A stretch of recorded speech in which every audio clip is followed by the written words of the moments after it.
Thane police को milli बड़ी सफलता। बता दें कि ठाणे शहर पुलिस आयुक्तालय को बड़ी सफलता हाथ लगी है, जिसमें 54,20,180 रुपये के कीमती सामान जब्त करके चोरों को कब्जे में लिया। वहीं 50 मामलों का भी पता लगाया। बता दें कि अपराध स्थल और क्षेत्र के सीसीटीवी फुटेज का उपयोग किया गया।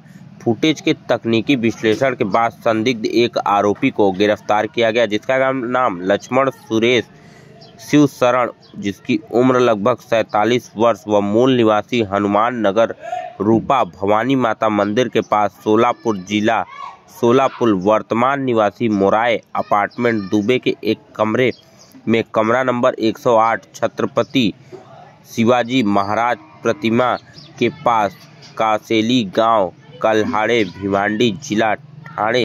वहीं आरोपी से जब पूछताछ हुई तो उसने बताया कि उसने ऐसे लगभग 50 मामलों को अंजाम दिया है, जिसमें कुल 667 ग्राम सोने, 660 ml के कीमती लगभग 53,49,280 रुपए की चोरी अब तक की थी।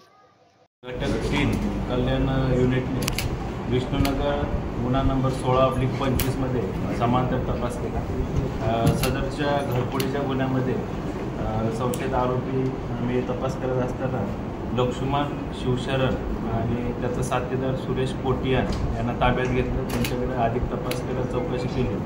त्या अनुषंगानं युनिट 3चे आमचे अधिकारी अजित शिंदे पोलीस निरीक्षक, सपोनी उगल मुगले, PSI विनोद पाटील यांनी ACP शेखर बागडे यांच्या मार्गदर्शनामध्ये या गुन्ह्याचा तपास केला।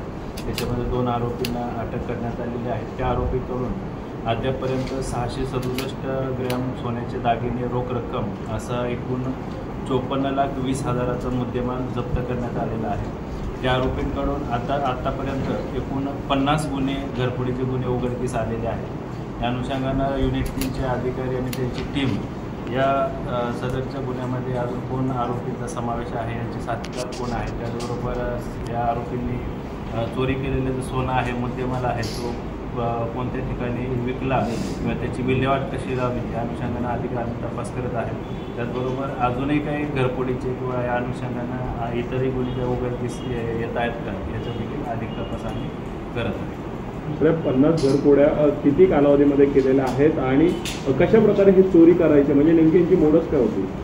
हे प्रामुख्याने घरफोडीच करायचे। बंद फ्लॅट असेल दिवसा किंवा रात्रीच्या वेळी त्यांच्याकडे जे साधनं होते किंवा हत्यारं होते, टावणे असेल तर स्क्रूड्रायव्हर वगैरे याच्या सहाय्यानं ते घराचा दरवाजा, कडी, कोंडा, कुलूप तोडून ते गुन्हे करायचे।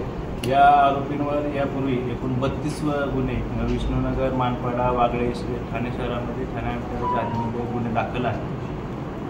तरी मोठी टोळी असू शकते का, इराणी टोळीशी संलग्न किंवा ह्यापैकी दुसरी कुठली टोळी आहे का?